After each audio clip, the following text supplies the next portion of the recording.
Once the season ended, I did an interview with Louie, and we talked about just, taking our time and really kind of looking at the season sequentially, focusing on the things that we did well, some of the areas that, we felt we could upgrade, and eventually got together as a group collaboratively and had those discussions of where we wanted to go, what we wanted this team to look like, and really focused on the things that we did well last year, because I think there was a lot of positives to build on. I think we feel pressure every year to try to deliver a championship for the city, for the ownership group. But I mean, it's no different than any other year. When I walk through the grocery store with my wife and I see a Hamilton Tiger Cat sweater on, I feel that pressure to go home, and so does Ed, Drew, Spencer, and everyone else in the football operations department. So I think hosting the Grey Cup is really going to showcase just how world-class our business operations side is. The event itself is going to be phenomenal, but in terms of building the roster, we use the same approach that we've used for the last X amount of years I've been here, and that's just to execute and try to build the best football roster that we possibly can to give us a chance to win the Grey Cup.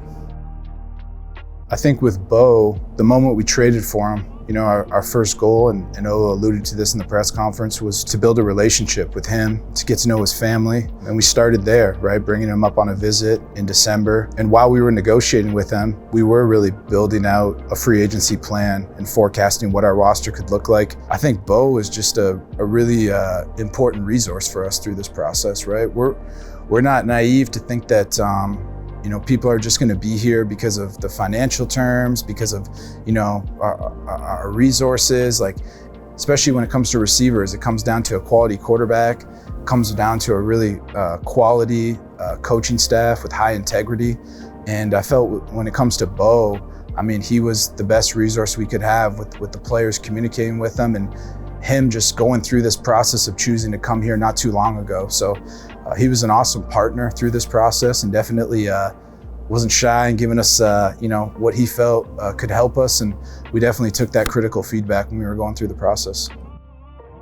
Jameer's obviously an all-star caliber player. You're going to probably hear this. It's going to be pretty redundant with us. He's versatile, right? He started his career as a will in this league, playing next to Alex Singleton, kind of slid over to the Mike spot and really has performed, at an all-star level at both spots. He's rangy, he's physical, he's really active in coverage.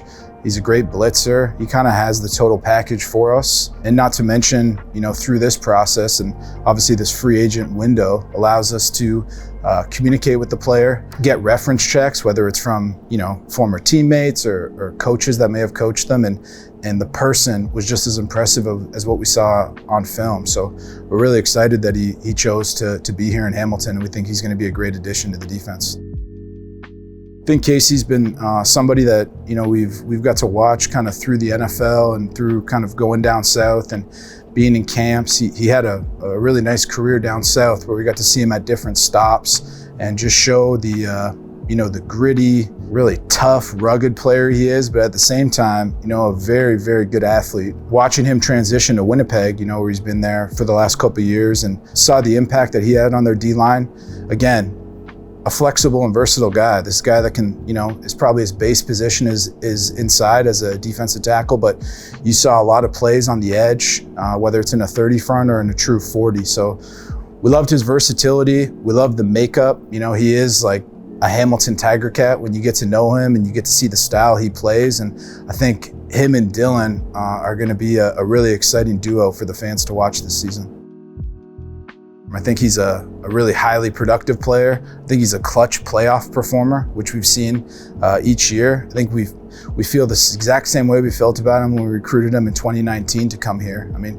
He is an impact pass rusher, and we're excited to have him back in the building. And again, he's just gonna come in just like how he left off, but also really add some experience, coming off a championship season with the former team he was with. We're really excited to get Duke. I think he had a challenging season last year with some of the injuries, but when you watch the tape and the amount of games he did play in, you saw the same guy that, was one of the elite performers in the league before he went to the NFL. He's what we classify as he's an above the rim receiver, right? He's a power forward, that the skill set that Bo possesses, he's going to give him a lot of opportunities down the field and above the helmet that he'll go up and grab. So we really felt comfortable, and it's a credit to Duke to being so transparent with where he was at in his rehab, and he's doing really well. So we're excited to get him here in training camp and really feel he's going to be an impact performer. And as we segue to Tim, somebody that's going to be a really complementary piece to Tim's skill set as well. For us, like the most critical part of us building a roster is what we call like our homegrown players, right? Those are players that we acquire through the draft, through our negotiation list, and really get their first CFL taste in our building. And we really don't want those players to leave our building. And Tim was a really impact performer for us this year. The thing that really impressed us was just his ability, where he evolved as a receiver. He has that dynamic ability in the first level to take a screen 60 yards, but for us, we saw him, and obviously that Calgary game, I'm sure a lot of people can reminisce about, was his ability to go downfield, and win at the catch point, which is just another layer to, how skilled he can develop to be as a receiver up here. So we're excited to get him back. I know Bo is really fired up to get him back, and he is too. So like I said, him, Duke, and the rest of our receivers, we really feel good about going into training camp. Sometimes like relationships are everything in this business. James was somebody that obviously out of college had a couple stints in the NFL, but also landed in the XFL playing for a head coach that's a former Ticat coach here, June Jones. I actually got to see James down in Houston, where he played really well and was the starting running back for that league. And obviously coming up here into BC, I think, you hit the hammer on the head. Like, he had a very quiet 1,000-yard season. But when you put on the tape, very productive, really good short area athlete, good contact balance, another physical runner. We're really excited that he's going to provide, with the O-line that we have, a really formidable run game for us to really win those games in the last 4 minutes, when you need a strong running game. Sim's resume speaks for itself, right? His pedigree is something that he'll be definitely rewarded for long after his career is over. He's earned it. He's an unbelievable ambassador to this team. So we're grateful for, the way that he promotes the brand, for what he represents, as a Hamilton Tiger Cat. I know Sim will show that when the pads come on in May, everyone will get to see kind of what exactly what he brings to the team. So we're grateful that he decided to come back here as well. Joel was a really important rookie contributor for us early in his career, coming up out of the University of Miami. And the thing that stood out for him back then was just how much of a student of the game he was. He was always, I remember his first rookie camp, coming in our building, sneaking in our building late at night to watch tape, study himself, study some of the defensive linemen that were, future teammates of him, just to get that competitive edge. But he's a really impressive athlete. He's very physical, which obviously, we've witnessed, firsthand in our building, but also having to play against him. So it was an easy reunion. And again, like, for a guy that's really been an elite player at his position, when he makes the decision to leave a place and come join us, we don't take it for granted. We're grateful. And we're really excited to welcome him back, and we know he's going to fortify Bo's blindside for sure.